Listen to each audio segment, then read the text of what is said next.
análogas.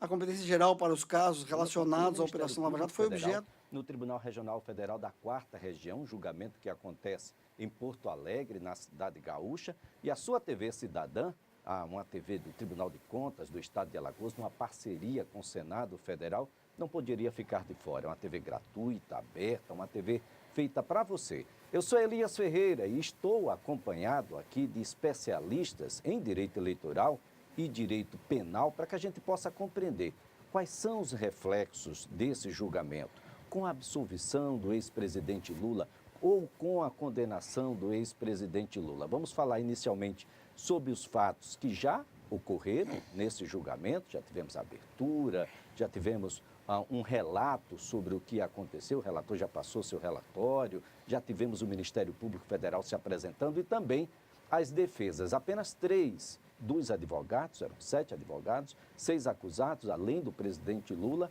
apenas 3 se manifestaram e nós temos nesse momento o primeiro voto a ser colocado à disposição da comunidade, está sendo nesse momento o voto do relator. Comigo, acompanhando aqui na TV Cidadã, o doutor Marcelo Braba, advogado especializado em direito eleitoral. Doutor Marcelo, um bom dia, muito obrigado por estar conosco. Bom dia, Elias, bom dia, Tiago, bom dia os amigos de casa. Inicialmente gostaria de agradecer o convite e parabenizar a TV Cidadã por este grande momento nesta quadra do Brasil, que é o momento único da democracia.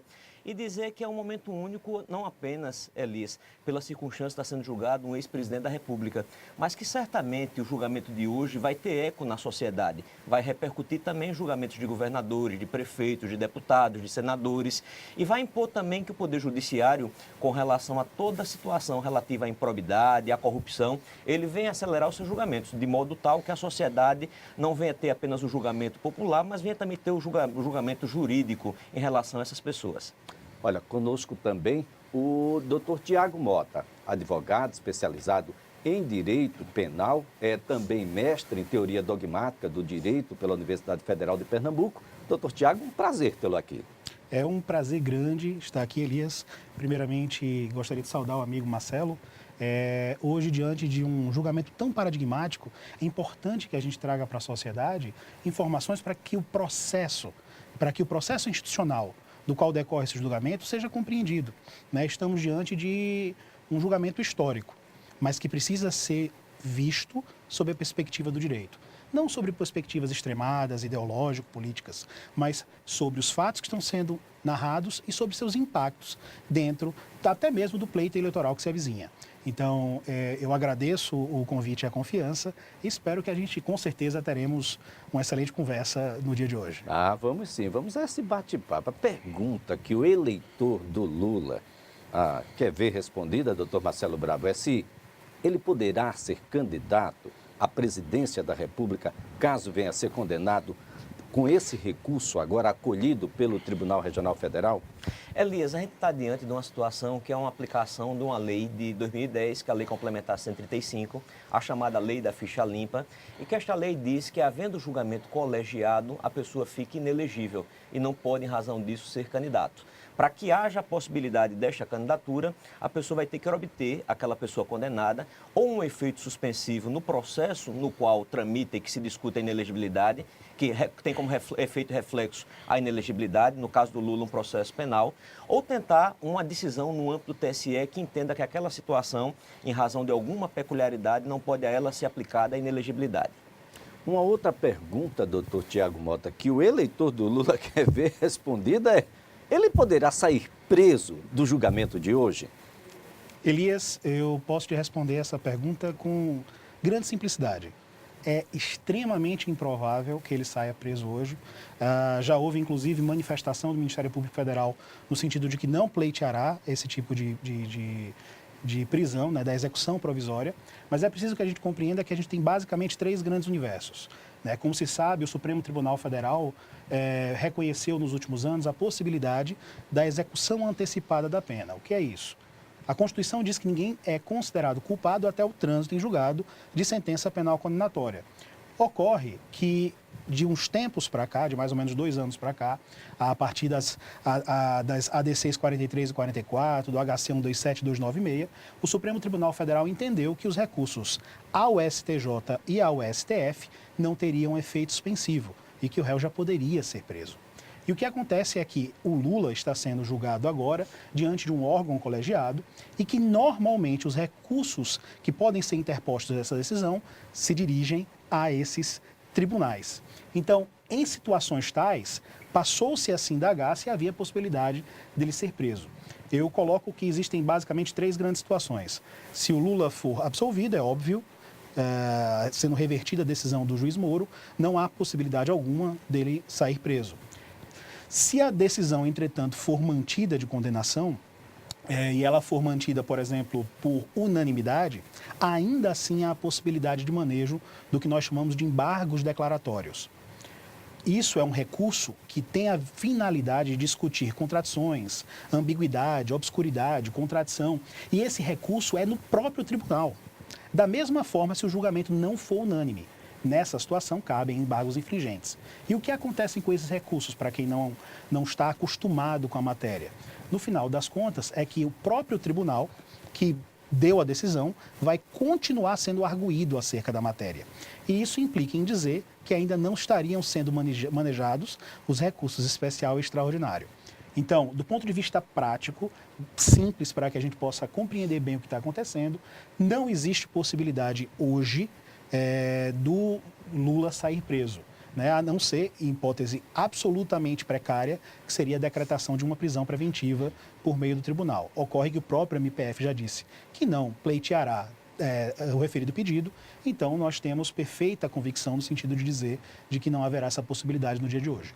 Importante destacar de que o ex-presidente Lula se encontra nesse momento assistindo ao julgamento lá no ABC Paulista, no Sindicato dos Metalúrgicos, de onde ele surgiu, né, nacionalmente, de onde vem a sua grande força popular. Agora, doutor Marcelo, há implicações eleitorais? Se for 3-0 é uma coisa, se for 2-1 é outra, se for absolvição é um outro elemento também distinto? Elias, havendo absolvição, como consequência natural, a elegibilidade plena. Não há que se discutir. O Ministério Público pode certamente, se houver absolvição, recorrer desta decisão aos tribunais superiores, mas o presidente Lula continuará elegível, salvo decisão em contrário por parte de um dos tribunais superiores. Havendo aí uma decisão, no sentido de manter a decisão, seja ela unânime, seja ela por maioria, a inelegibilidade ela vai permanecer incólume, intacta, como hoje existe.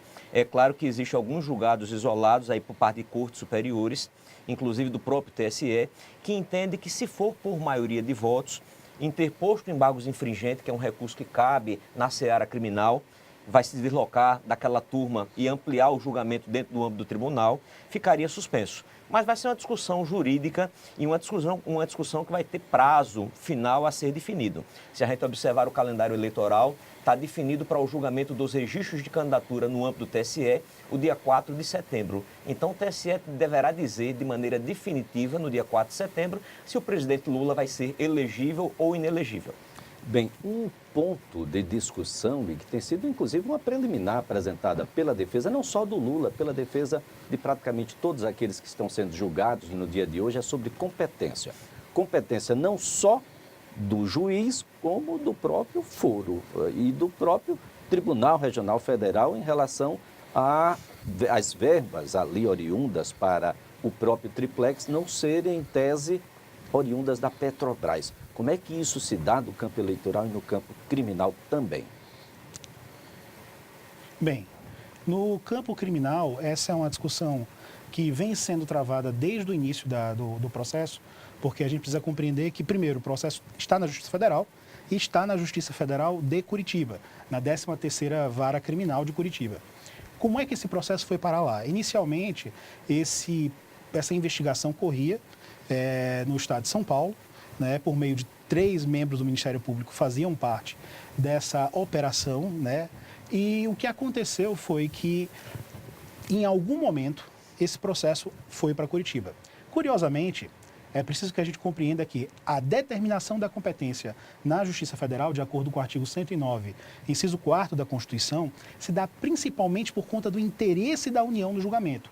levando em consideração que a Petrobras é uma sociedade de economia mista e que grande parte dos seus ativos pertencem ao Estado, né, os prejuízos causados em função das ações praticadas ou supostamente praticadas teriam causado um grave prejuízo para a União. Então, por conta disso, foi delimitada a competência para a Justiça Federal. O grande problema é que o elemento cerne, que teria adentrado nas vantagens indevidas que o Lula, o ex-presidente Lula, está sendo acusado de receber, só para levar em consideração, a condenação do Lula se deu por corrupção passiva e por lavagem de capitais. Corrupção passiva é o crime, é o ilícito penal no qual o servidor público, ele solicita ou recebe uma determinada vantagem indevida que não é necessariamente patrimonial. Então, o cerne da questão está na vantagem indevida. Essa vantagem indevida teria sido paga ou adimplida pela OAS em função de verbas, de dinheiros que teriam sido galgados em função das obras das refinarias, principalmente de Abreu e Lima, que seriam obras da Petrobras. Então, essa questão, inclusive, é imprescindível que seja analisada, mas é importante que a gente compreenda que essa questão já foi discutida 2 vezes. 2 vezes, e tem um detalhe, o relator acaba de negar esse pedido, esse questionamento da defesa. Nós vamos, inclusive, agora ao pleno lá do Tribunal Regional Federal da 4ª Região, lá em Porto Alegre, no Rio Grande do Sul, para saber como está nesse momento, que entramos numa fase decisiva. O julgamento está sendo muito mais rápido do que todos esperávamos. Vamos então ao TRF4. Com o próprio depoimento do investigado. Isso fica bastante claro, vale recordar, pela ausência de espontaneidade dos personagens nas interceptações dos processos que enumeram, o que levou à interrupção das escutas, mas permitiu que se constatasse a intenção de frustrar medidas em desfavor dos investigados. Houve, portanto, claro e concreto risco, não só à segurança, mas à própria investigação, a justificar a condução coercitiva dos investigados de forma concomitante. Apega-se a defesa ainda de que a quebra de sigilo telefônico do advogado apelante indicaria a parcialidade do magistrado. O telefone em questão pertence ao escritório de advocacia de Teixeira, Martins e Advogados, teve autorização de quebra de sigilo porque, segundo informação trazida pelo Ministério Público Federal, seria titularizado pela empresa Lius Palestra do ex-presidente, como documentação acostada aos autos, e não por ser escritório de advocacia. Tal fator determinante está expresso na decisão de 19 de fevereiro de 2016, evento 4 do processo que enumero, pois levado em conta o registro do CNPJ da empresa registrada em nome do apelante, ou seja, a própria empresa que declinou aquele telefone como sendo dela. É isso que ensejou essa aparente confusão. Não houve, portanto, nenhuma tentativa de monitorar ilegalmente os advogados que hoje atuam na causa, mas sim quebra de sigilo em terminal telefônico que constava em nome da empresa do apelante Luiz Inácio Lula da Silva. Ou seja, reconheceu-se a validade da decisão, e aqui faço referência ao julgamento dessa turma, e que não fui eu, ocasionalmente, o relator, porque estava em férias. Quem proferiu a decisão e o acórdão foi o juiz convocado Nivaldo Brunoni, onde foi apreciada essa questão. Ou seja, reconheceu-se a validade da decisão que determinou a quebra do sigilo. No que diz respeito ainda ao sigilo telefônico do celular do advogado Roberto Teixeira, também faço referência à decisão do juiz então convocado, aonde se refere ele sobre uma decisão do Supremo Tribunal que já se manifestou no sentido de que a prática de crime pelo advogado, e o advogado também é investigado e responde a um processo penal como réu, não é esse, sobre pretexto de exercício da profissão, não está cobertada pela inviolabilidade prevista no Estatuto da Ordem. E transcreve ainda uma decisão do Supremo Tribunal Federal, da lavra do ministro César Peluso, onde diz: suspeita grave da prática de crime por advogado no escritório sob pretexto de exercício da profissão, situação não acobertada pela inviolabilidade constitucional. Não se vê nas razões de decidir deliberar a intenção de prejudicar o apelante ou os demais investigados, pois havia fundada motivação para o deferimento de quebra do sigilo e a medida invasiva teve como terminais telefônicos aqueles constantes em cadastros oficiais do CNPJ da empresa.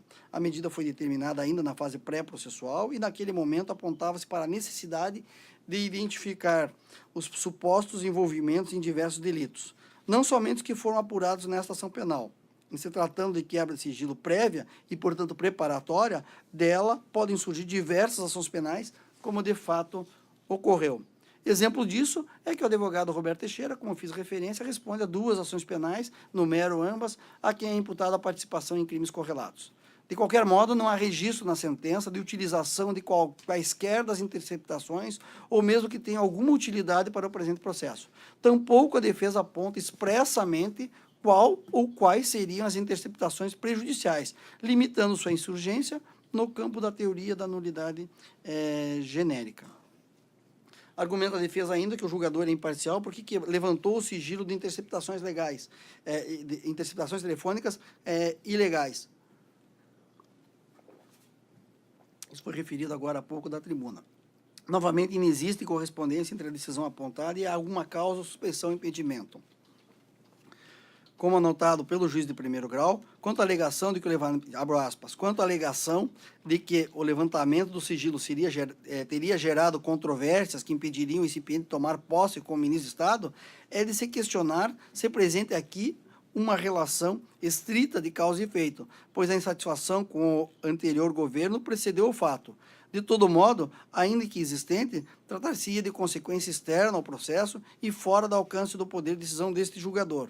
Por quê? Porque o impedimento para a assunção do cargo de ministro não decorreu de decisão do juiz de primeiro grau, mas sim de decisão proferida pelo Supremo Tribunal Federal pelo ministro Gilmar Mendes.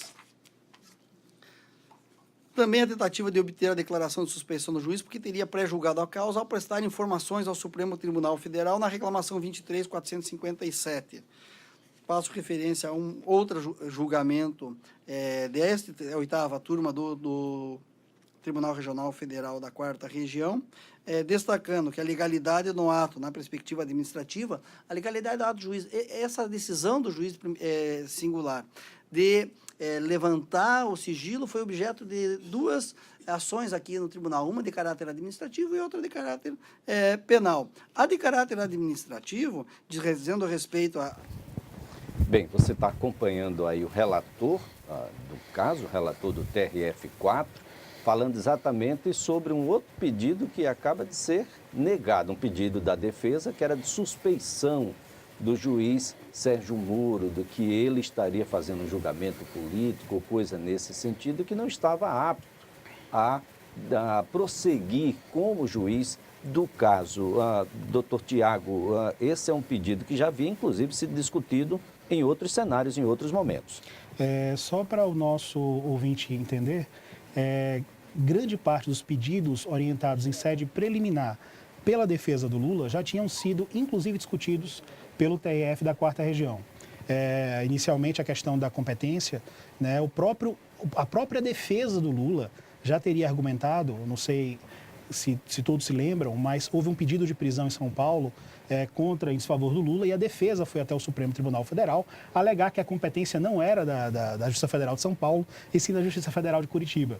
Então, o relator, nesse caso, ele simplesmente tem acompanhado os votos que já eram manifestos em relação à jurisprudência do TRF da 4ª Região, e também agora a questão da suspeição do juiz Moro. Essa questão, inclusive, foi levantada até mesmo no Conselho Nacional de Justiça.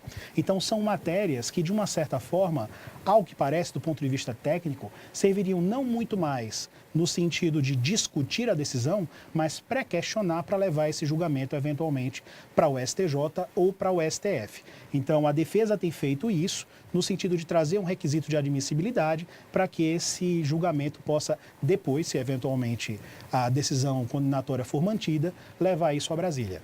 Agora, doutor Marcelo Braba, imaginando uma situação de um acolhimento da decisão do juiz Sérgio Moro, a manutenção da condenação, o que é que acontece com a candidatura nessas condições?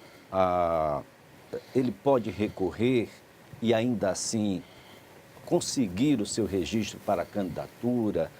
Imaginando uma situação adversa, ele consegue ser absolvido, mas o Ministério Público Federal vai em busca desse recurso também, ou seja, ir um pouco mais adiante e consegue reverter a situação. Como é que fica? Nós teremos um candidato naquilo que é comum as pessoas falarem, subjúdice, é isso? Elias, nós vamos ter alguns cenários a se desenhar dependendo do julgamento de hoje no TRF da 4ª Região. O primeiro dos cenários é se houver o julgamento e for unânime, por si só já é reconhecida a inelegibilidade, até porque o que a lei da ficha limpa exige é o julgamento colegiado, e neste caso específico está dentre um dos indicativos do artigo 1º da Lei Complementar 135, que substitui a Lei Complementar 64, que é o crime contra a administração pública. Isso traz como consequência a inelegibilidade daquele eventual candidato.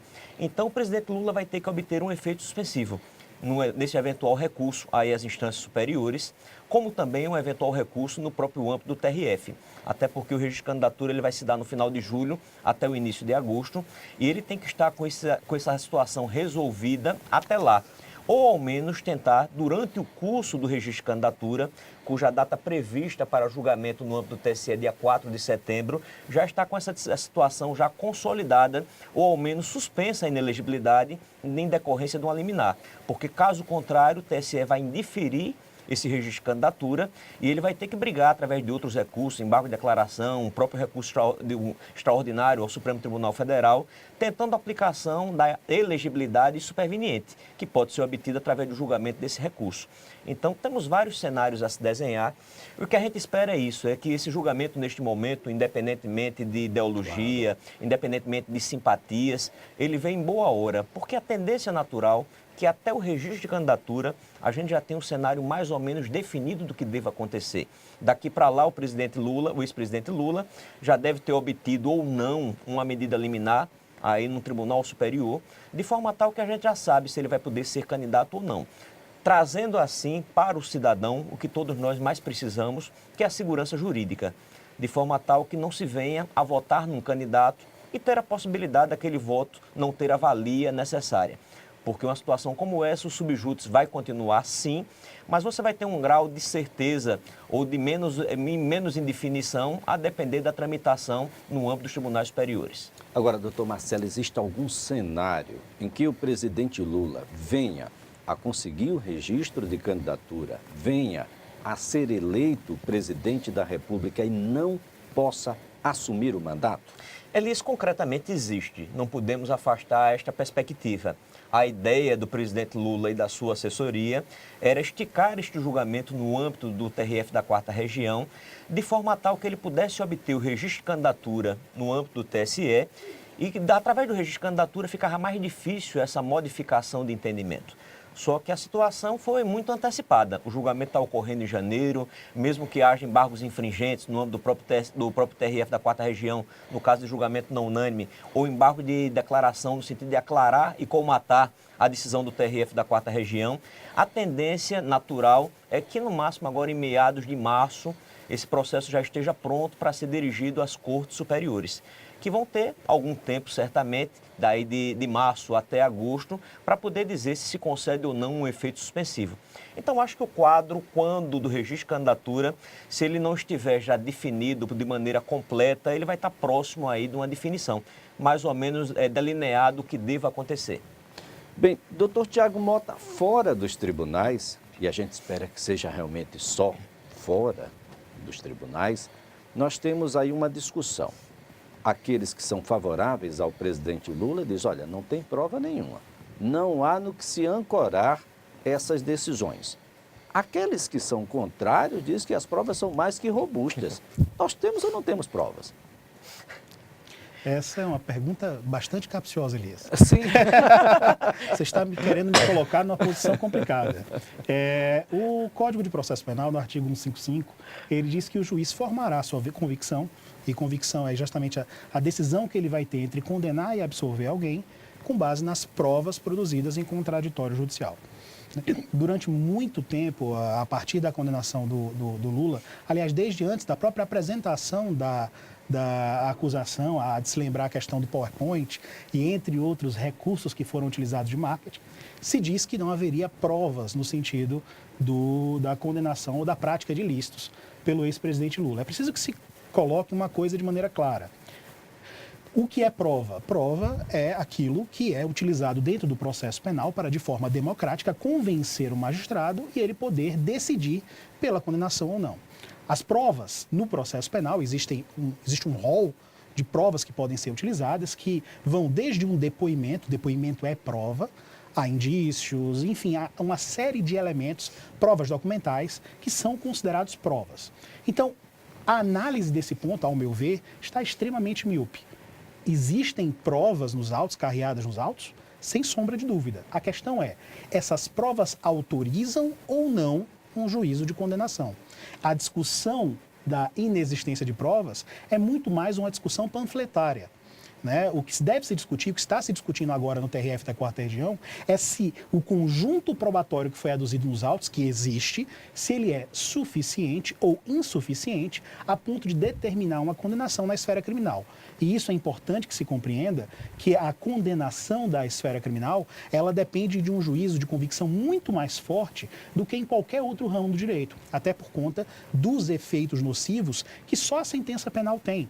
Lembrando que o ex-presidente Lula foi condenado por 2 ilícitos penais e a soma total de penas ultrapassa 9 anos. Que condenação foi essa? Ele foi condenado por corrupção passiva, né, que é um ilícito penal que nós já tivemos a oportunidade de conversar, que é o sentido de solicitar ou receber vantagem indevida em função do cargo, que ele foi condenado a uma pena de aproximadamente 6 anos de reclusão e um crime de lavagem de capitais. O crime de lavagem de capitais, ele foi apenado por 3 anos e 6 meses. Então, o total deu esses 9 anos. 9 anos e 6 meses, que está sendo questionado pelo Ministério Público Federal, que recursou pedindo o aumento dessa pena. Isso é possível em sede agora de recurso? Sim, isso é totalmente possível. Na realidade, nós temos recurso tanto da defesa quanto recurso da, aspas, acusação. Então, a Justiça Pública também ingressou com recurso, compreendendo que a dosimetria feita, que a aplicação da pena feita em primeiro grau teria sido feita de maneira equivocada. Então, é possível que os desembargadores compreendam que o cálculo, o cômputo da pena feito pelo juiz em primeiro grau teria sido feito de maneira equivocada. É preciso que se diga também que a defesa do ex-presidente Lula também compreendeu que a pena estava de uma certa forma, mais agravada do que aquilo que deveria ser. Então, existe possibilidade hoje, possibilidade concreta, da pena tanto diminuir quanto aumentar. De acordo com os últimos votos do TRF da 4ª Região, eu ficaria com muita tranquilidade em apostar, se fosse o caso, e obviamente que isso é uma questão muito de presunção, de que há uma tendência de manutenção da dosimetria em caso de manutenção da sentença condenatória. Né? A forma como foi feita a aplicação da pena, de maneira extremamente objetiva, está mais ou menos paritária com aquilo que o TRF da 4ª Região vem consignando nos outros julgados da Operação Lava Jato. Doutor Marcelo, é qualquer condenação que vai ter um reflexo aí eleitoral danoso para o ex-presidente? Eu falo porque o recurso, ele vem com vários pedidos. Aumento de pena ou diminuição de pena, no caso da defesa, ou simplesmente extinção da pena. Fala-se em uma série de pontos. Um desses pontos, apenas sendo acolhido pelo Tribunal Regional Federal da 4ª Região, é suficiente para que a gente, um pouco mais adiante, possa limitar esse direito que tem hoje o ex-presidente Lula de se candidatar? Elias, em verdade, o que está sendo discutido nesse processo do ex-presidente Lula é um crime contra a administração pública. É claro que tem a corrupção passiva e tem a lavagem de dinheiro como um efeito anexo da corrupção passiva. Então, independentemente da pena ser aplicada ao mesmo, se ela vai ser agravada ou se ela vai ser minorada, o efeito da condenação traz como consequência a inelegibilidade. E o efeito da inelegibilidade ela pode se dar de 2 vertentes no âmbito eleitoral. A primeira delas em razão do julgamento colegiado, o que seria o caso que a gente está examinando no presente momento. E um outro efeito no caso de trânsito em julgado da sentença penal condenatória. Aí sim, porque é a perda dos direitos políticos. O que não vai certamente ocorrer em pouco tempo. até porque independentemente do resultado de hoje, independentemente de ser elegível ou não, certamente o presidente Lula vai se valer de todos os recursos possíveis e imagináveis, de forma tal a esticar o máximo, no caso de manutenção das decisões, o cumprimento da pena. Isso significa dizer que ele poderá ser candidato? Poderá ser candidato numa eventualidade, em sendo confirmada a decisão, de obter um efeito suspensivo. E este efeito suspensivo ele vai ter que obter no âmbito do processo criminal. Só pode obter um efeito suspensivo no âmbito do TSE, no caso do julgamento ser por maioria, no âmbito do TRF da 4ª Região, e ser utilizado da figura de um recurso próprio chamado embargos infringentes, que submete àquela decisão não mais à turma, mas sim a um colegiado mais ampliado. Imaginando que o Tribunal Regional Federal da 4ª Região mantenha a decisão do juiz Sérgio Moro, por quanto tempo, e aí imaginando que o trânsito em julgado aconteceu, por quanto tempo o presidente ficará impedido de se candidatar? O impedimento, neste caso, é de 8 anos. Só que vai ter uma discussão concreta, porque ao julgamento colegiado, no dia de hoje, contaria os 8 anos para o julgamento colegiado no dia de hoje, só que ele vai ter suspensão dos direitos políticos em sendo confirmada a decisão, o que poderia renovar a contagem desse prazo de 8 anos. O TSE e o Supremo já se debruçaram algumas oportunidades sobre a contagem desse prazo na lei de ficha limpa, mas não chegaram ainda a um parâmetro definido e definitivo sobre a matéria. Então essa discussão certamente vai se alongar. O que a gente tem como convicção é de que nós estamos julgando, Elias, um caso não apenas único no Brasil e que nos traz um sentimento de tristeza em certo ponto e de alegria em certo ponto. De tristeza, porque nós estamos vendo um ex-presidente da República, um ex-gestor maior da nossa nação, está submetido a um processo penal e que ninguém aguardaria que isso poderia ocorrer. E um sentimento de alegria, que é a demonstração de que seja qual for o gestor, o presidente da República, um governador, um prefeito, um deputado, um senador, ele está submetido ao palio da lei. Ninguém fica alheio à aplicação da lei, seja a lei penal como a eleitoral. Bem, os reflexos ultrapassam o presidente Lula.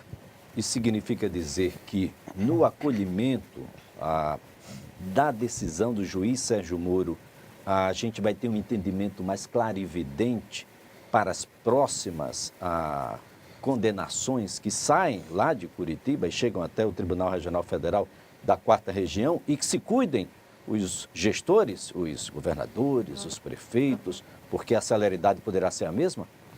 Sem dúvida, Elias. Eu tenho certeza absoluta que a celeridade que foi empregada, inclusive o próprio relator do processo, ele no início do final de seu relatório, ele deixou muito claro que a celeridade que foi empregada foi justamente no sentido de dar um ar mais célere ao combate à corrupção. Mas mais importante do que isso é a necessidade de segurança jurídica durante um pleito eleitoral. Marcelo já tinha mencionado esse aspecto e é importante que se consigne que o fato desse julgamento estar se dando agora possibilita que nós tenhamos, pelo menos até setembro, um ar de um pouco menos de insegurança jurídica durante o pleito eleitoral, porque é uma circunstância completamente impensada, né, imaginar que, por exemplo, o ex-presidente Lula concorreria durante o pleito com essa espada de Damocles nas costas, no sentido de eventual possibilidade de não conseguir, ao final do processo eleitoral, ser diplomado, ser empossado. Então, o processo penal, em sendo mantida a condenação deflagrada pelo magistrado de primeiro grau, obviamente ele não acaba aqui. Existem uma série de recursos que ainda podem ser interpostos. Não haverá, com certeza, nesse ponto concordo com o Marcelo também, o trânsito em julgado nesse momento, a defesa utilizará de todos os meios impugnativos possíveis, a reação defensiva não cessará ainda. Então, nós veremos uma série de novas páginas dessa novela. Mas é importante que se consigne que não só os julgamentos que vêm de Curitiba, mas existe um empreendimento geral no país, do Judiciário, do Ministério Público, no sentido de que casos como estes, casos de corrupção, né, de alegada corrupção, de suspeita de corrupção, sejam julgados cada vez mais de forma célere. Dá-se aí a criação de órgãos coletivos, né, eventualmente criação de composições para que cada vez mais esses processos possam chegar ao seu final e que a sociedade compreenda que uma das bases de uma democracia é a garantia da impessoalidade. A lei deve se aplicar indistintamente a todos. Não é porque o indivíduo é um representante político, que ele representa uma determinada classe ideológica, que ele estaria alheio a essa possibilidade. Então, nós não estamos aqui, obviamente, discutindo o mérito da prova, se ele merece ou não ser condenado, mas, acima de tudo, que a institucionalidade democrática está prevalecendo. Então, voltamos agora ao pleno do Tribunal Regional Federal da 4ª Região. O relator está próximo de concluir o seu voto. Vamos compreender um pouco mais o pensamento do relator, para ver se ele vai ser seguido ou se a gente vai ter divergência ainda entre os seus pares. A respeito de eventuais colaborações que estariam sendo entabuladas, o que, ao sentido da defesa, comprometeria a veracidade das afirmações do depoente, porque interessados em fazer prevalecer suas versões. Sem razão, contudo. Daí digo eu, conforme a jurisprudência do Supremo, o acordo de colaboração figura como negócio jurídico personalíssimo, não podendo seus termos serem questionados por terceiros. No item 2.9, supressão das fases de diligências complementares.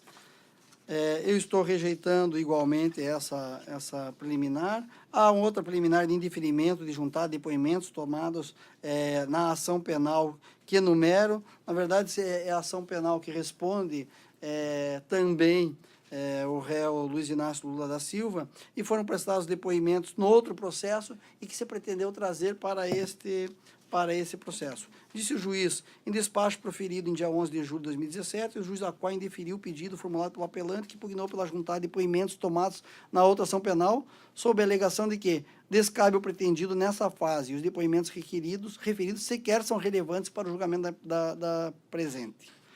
Com efeito, ultrapassada a fase do 402 do Código de Processo Penal, mostra-se indevida a reabertura da instrução. Não socorre à defesa a alegação de que os referidos depoimentos ocorreram após a apresentação de alegações finais pelo apelante, razão pela qual não se pugnou por sua juntada.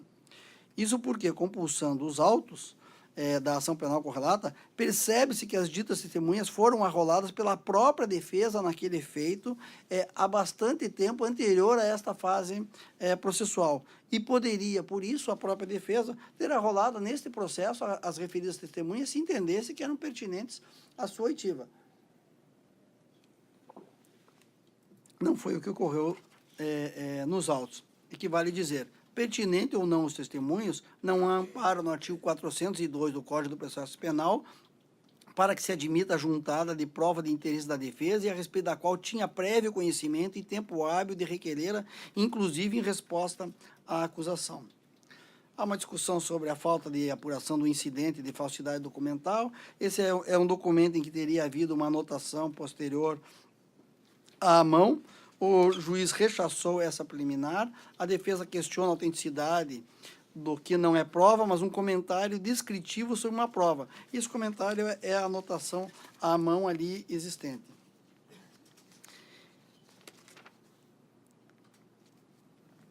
Em que pese o indeferimento liminar da ordem, num outro habeas corpus que foi impetrado sobre esse tema, aqui também indeferir liminarmente, houve um agravo regimental, e nesse agravo regimental, essa 8ª turma já se pronunciou sobre essa matéria.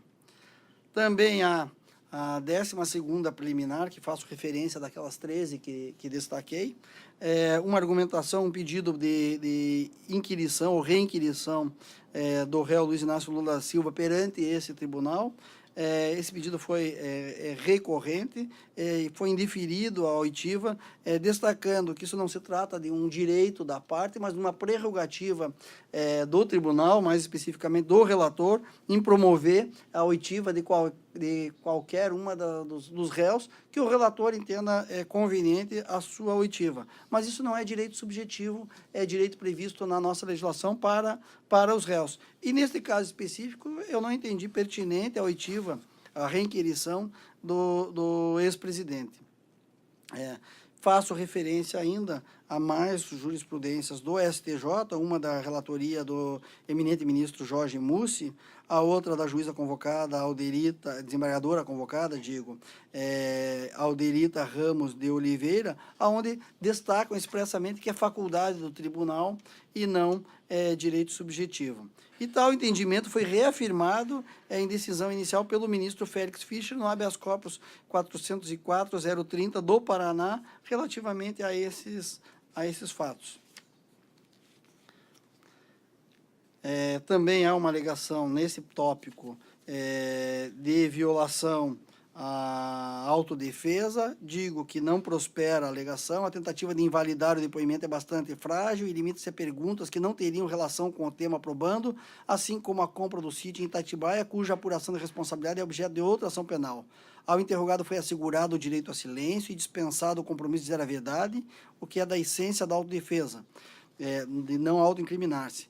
E não se vê tal garantia constitucional reproduzida no artigo 188, e não se vê de tal garantia constitucional produzida no artigo 186 do Código Penal, de qualquer forma violada, tendo interrogado, inclusive, a invocado, como especificamente se percebe no caso do sítio do Atibaia. Em inúmeras oportunidades, aliás, foi a própria defesa do réu que interrogou ele não responder as perguntas relativas a matérias que entendeu que não deveria ser prestado esclarecimentos. A defesa, aliás, na sequência do interrogatório, pediu a palavra para esclarecer que, a despeito da Constituição da República e a legislação de hierarquia inferior assegurar o direito ao silêncio, o interrogado faz questão de responder todas as indagações do Ministério Público. Ele não vai usar, a não ser que se extrapole no tema probando, é a única exceção. Isso consta dos autos, a manifestação da defesa. Posteriormente, surge a passagem mais significativa, que ao final da audiência, a defesa técnica fez constar que o réu foi orientado a não responder perguntas dos defensores dos corréus. Já no encerramento do ato, foi dada a palavra ao interrogando para livre manifestação por aproximadamente 20 minutos, que optou, todavia, por fazer declarações sem qualquer utilidade jurídica para a elucidação dos fatos.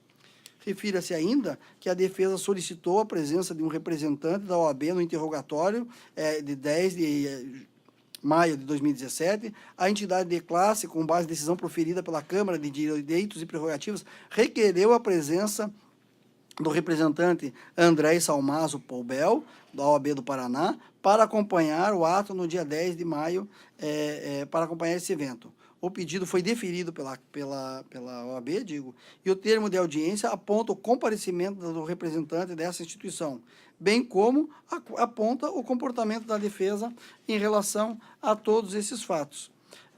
E destaco comportamento da defesa. E eu imaginei que isso só tivesse sepultado, que acusa o juízo de imparcial ou de ter se cedido. Eu imaginei que isso só tivesse sepultado em 1945 pelos aliados, e vejo que ressurge aqui na região agrícola do nosso país. Depois adiante, advogado. Só existe na cabeça de Vossa Excelência, uma segunda vez. A interpretação do juízo aberra da Constituição e da lei processual. Outra passagem. Seguindo o processo penal, pelo menos o código que nós conhecemos, diz a defesa que o juiz não estaria seguindo. Mas as suas perguntas são perguntas de um inquisitor, e não perguntas de um juiz que quer esclarecer um fato. Destaco ainda que o comportamento da defesa foi objeto de observação por parte, na oportunidade, do advogado René Dotti. As atitudes dos defensores do apelante foram, inclusive, objeto de crítica do conceituado advogado René Ariel Dotti, aqui presente. E isso, reflita-se, não decorre da posição contrária que ocupa no processo aos réus e à Petrobras. Esta como assistente da acusação, pois o valor e o denodo do advogado, essencial à justiça, não tem como baliza moral o cliente que defende ou a posição jurídica que representa. Ademais, e o advogado René Dotti, na oportunidade, fez constar a seguinte afirmação. Eu peço a palavra de novo. Não podemos criar nesse interrogatório um confronto pessoal dos advogados com o juiz da causa. Isso é óbvio, é até contraproducente, como é elementar. Eu tenho a impressão de que os incidentes da audiência serão reportados com toda a fidelidade para o nosso colega da ordem. E os excessos que eventualmente surjam, por essa, é sua obrigação aqui, na ordem dos advogados, de retratar o comportamento das partes representadas e os incidentes. Terminei minha questão de ordem, disse o advogado. Pois bem, passados vários meses do ato judicial, chama a atenção que a Ordem dos Advogados do Brasil, presente no ato na defesa das prerrogativas dos advogados, nada requereu ou denunciou com relação às relatadas animosidades, de onde se permite concluir que a interpretação bastante peculiar com relação aos acontecimentos não é absolutamente correta. Por fim, a última preliminar, falta de correlação entre a denúncia e a sentença. Sustenta o apelante, Luiz Inácio, que há mácula na sentença, seja porque o apelante foi denunciado por ter recebido o apartamento triplex, mas condenado por ter lhe sido oferecido esse imóvel, seja porque a denúncia afirmou que a origem da suposta vantagem devida seria proveniente dos contratos da Petrobras, enquanto a sentença consignou que não há relação entre tais contratos e a suposta vantagem devida recebida por meio dos investimentos da OS. Não merece prosperar a tese. A denúncia é bastante clara e indica todas as circunstâncias de que teriam sido cometidos os crimes de corrupção e de lavagem de dinheiro. Dispensados detalhes, porque somente relevantes para o exame do mérito, a denúncia é clara ao afirmar que o apelante solicitou, aceitou promessa e recebeu direta e indiretamente por si e para outro, inclusive por intermédio de tais funcionários públicos, vantagens indevidas, as quais foram, de outro lado, e de modo convergentes, oferecidas e prometidas por Léo Pinheiro e Agenor. Adiante, o Ministério Público aponta que os réus dissimularam e ocultaram a origem ilícita, a movimentação e a disposição da propriedade, tendo feito referência ainda ao Ministério Público, não apenas aos recebimentos e às vantagens do apartamento triplex, mas também, e aqui me parece fundamental, no que diz respeito à correlação, as vantagens recebidas em decorrência do contrato da Petrobras, não em favor diretamente do ex-presidente, mas também em favor do Partido dos Trabalhadores. Todos os temas que permeiam as condutas imputadas foram exaustivamente avaliados na sentença, sequer se podendo falar em redefinição jurídica com relação a esses fatos. No cotejo da inicial acusatória com a sentença, tem-se que o magistrado respeitou os aspectos da peça inaugural. Não se olvida que a defesa traz à discussão questões relacionadas à inexistência de transferência do apartamento triplex ou mesmo à ausência de ilegalidade no armazenamento do acervo presidencial. Desta última conduta, aliás, os réus foram absolvidos. Porém, tal argumentação, que será examinada no momento oportuno, não conduz à nulidade da sentença por ausência de correlação, pois não se exige da acusação ou do juízo a adoção de definição jurídica ou reconhecimento elementar que a defesa entende essencial ao tipo. Em outra linha, a defesa de Luiz Inácio postula a nulidade da sentença por falta de fundamentação, como a ausência de indicação de ato de ofício, confusão entre os delitos de corrupção passiva e lavagem de dinheiro e invalidades na dosimetria da pena. No que importa nesse momento, em que a defesa alega ausência de fundamentação e, portanto, nulidade do decreto condenatório, diga-se que há expressa menção no sentido de que a efetiva prática de ato de ofício ilegal é causa de aumento de pena, mas não é exigido para a tipificação dos crimes dos artigos 317 e 333 do Código Penal, de modo que também essa preliminar deve ser rechaçada. O mesmo se diga das impugnações relacionadas à dosimetria da pena. Tanto assim que a defesa indica pontos bastante específicos que nada mais são do que insatisfações com os parâmetros aplicados pelo magistrado. Ou seja, sem prejuízo de que a dosimetria da pena seja reexaminada ou mesmo dispensada, se eventualmente acolhido o pedido absolutório, não há nulidade a ser declarada por ausência de fundamentação quando o pedido se funda em mera discordância das partes com os critérios utilizados pelo juízo de primeiro grau. Portanto, são rejeitadas todas as preliminares, integralmente invocadas pelas defesas. Faço agora, ainda entrando ao mérito, senhor presidente, uma incursão sobre o exame da prova, tratando de prova direta, de prova indireta. Já fiz em vários outros processos relacionados à operação Lava Jato, destacando que prova indireta ou indícios não são provas de menor importância, são provas de igual envergadura às provas indiretas, e o que dá sustentação, o que dá validade aos indícios, essa prova indireta, é a convergência deles e a coerência deles com outras provas existentes no processo. O tema das provas é de fundamental importância em todos os processos, e me parece que nesse com maior destaque, já fiz referência a isso no início, e tenho adotado a prova acima de dúvida razoável como limite para verificar a existência ou não, a coerência ou não das provas em relação àquilo que há a acusação por parte do Ministério Público. E é o juízo lógico para gerar o convencimento acerca dos fatos ou circunstâncias que está a depender de maior ou menor solidez que representar dentro do contexto em que está inserido.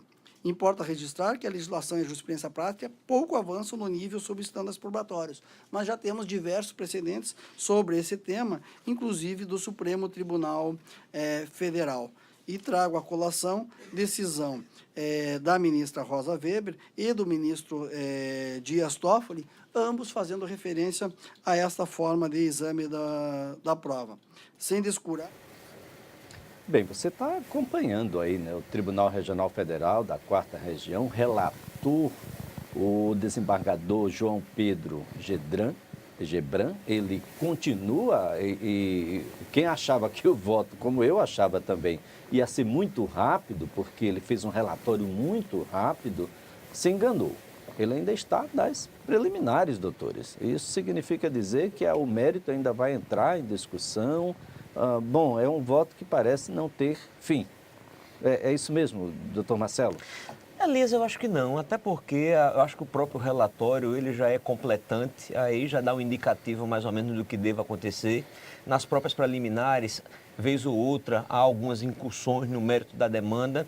Eu acho que o voto, apesar de longo, e ele tem que ser longo, até de maneira tal que não fique dúvida sobre realmente o julgamento jurídico, a análise completa das provas, que não está havendo apenas um justiçamento, mas sim uma busca da justiça, a busca da probidade administrativa, mas sem querer com isso fazer o atropelo dos princípios constitucionais. Eu acho que ele está seguindo esse item procedimental.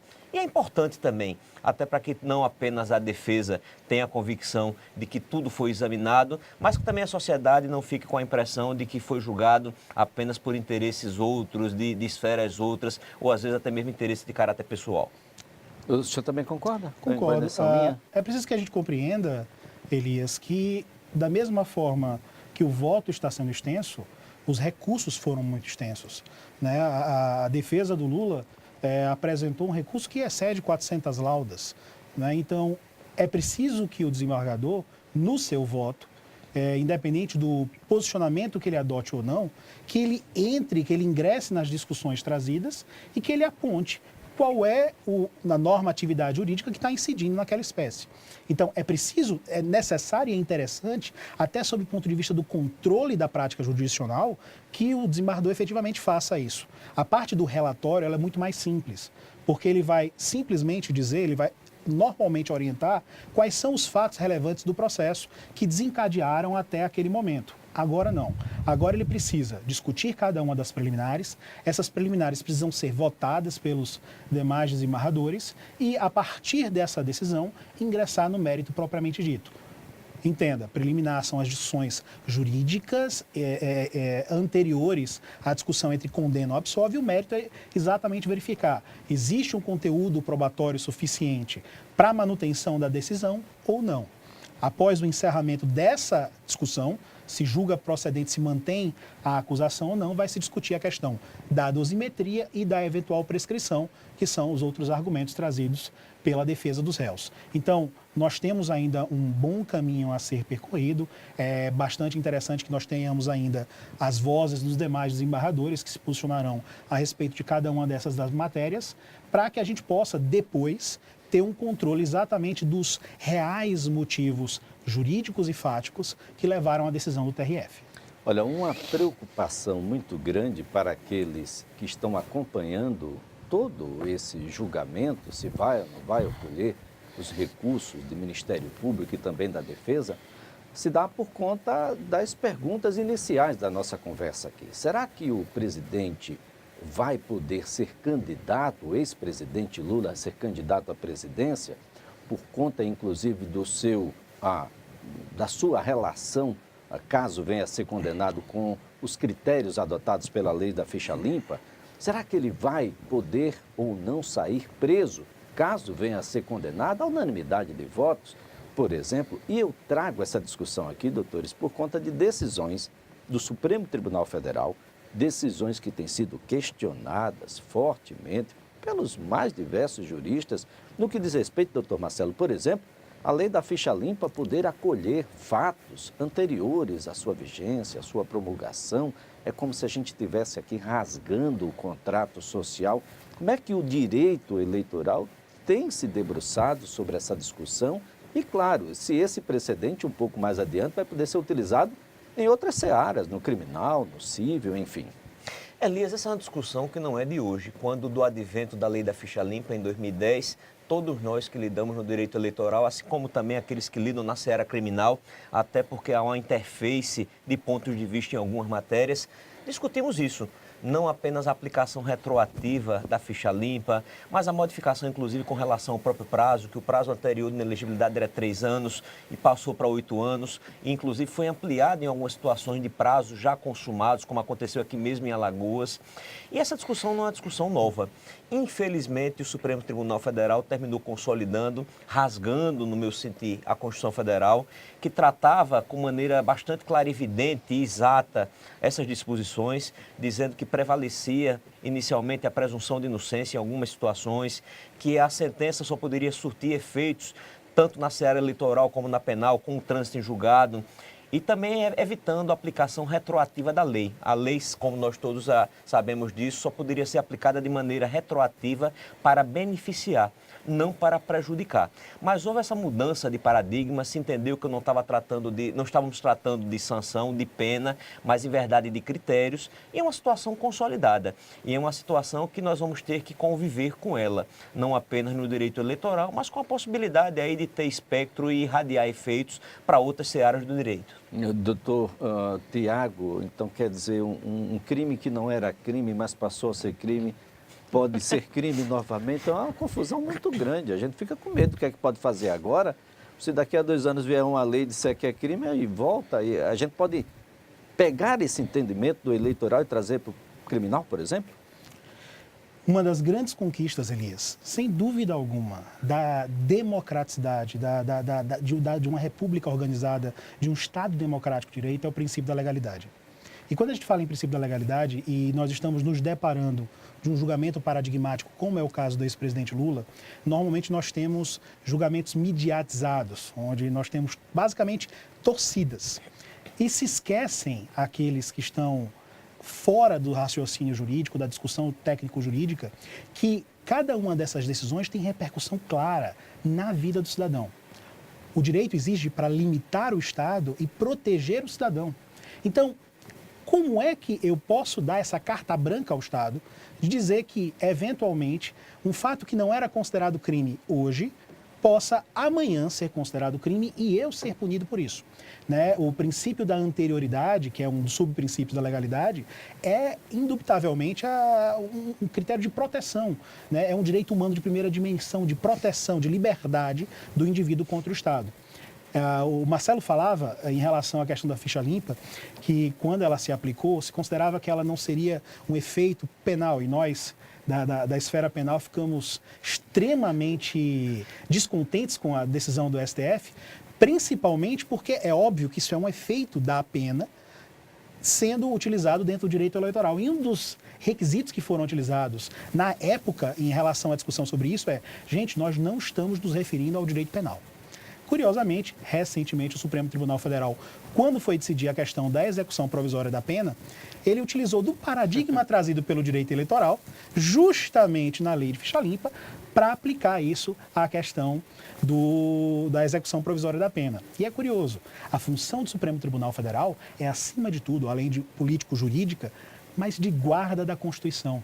E a Constituição diz, ninguém será considerado culpado até o trânsito em julgado de sentença penal condenatória. É impossível ter uma interpretação que não seja no sentido de dizer que a execução provisória de pena é impensável, que ela é algo impossível dentro da atual interpretação do texto da Constituição. Então, é preciso que a gente compreenda que quando a gente quer a prisão, por exemplo, de um determinado indivíduo que, por conta da mediatização do processo, foi colocado como alvo da sociedade, nós nos esquecemos que todos nós podemos, eventualmente, ser sujeitos passivos da relação jurídico-processual penal.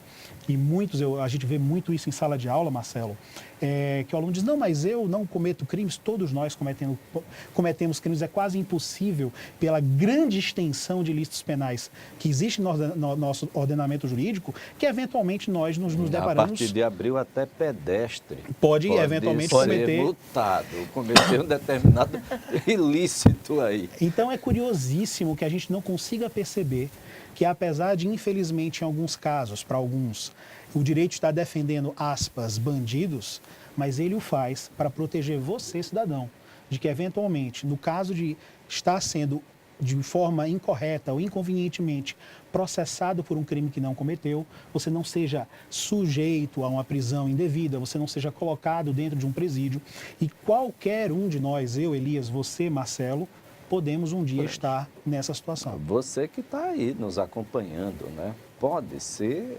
aliás, tudo que está sendo decidido, em algum momento vai bater na sua porta. Tem impacto na sua vida. Tem impacto direto. Doutor Marcelo, então quer dizer, presunção de inocência, trânsito em julgado foram abolidos do nosso ordenamento jurídico. Infelizmente, Elias, no direito eleitoral foram mitigados e agora com instrumentais e ferramentas outras.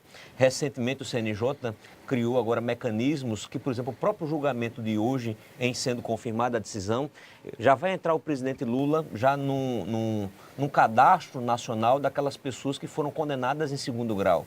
Existe um controle, inclusive, maior hoje sobre estas condenações. É obrigação do Poder Judiciário, havendo um julgamento colegiado de qualquer que seja a pessoa, informar a própria Justiça Eleitoral para que tenha esse controle.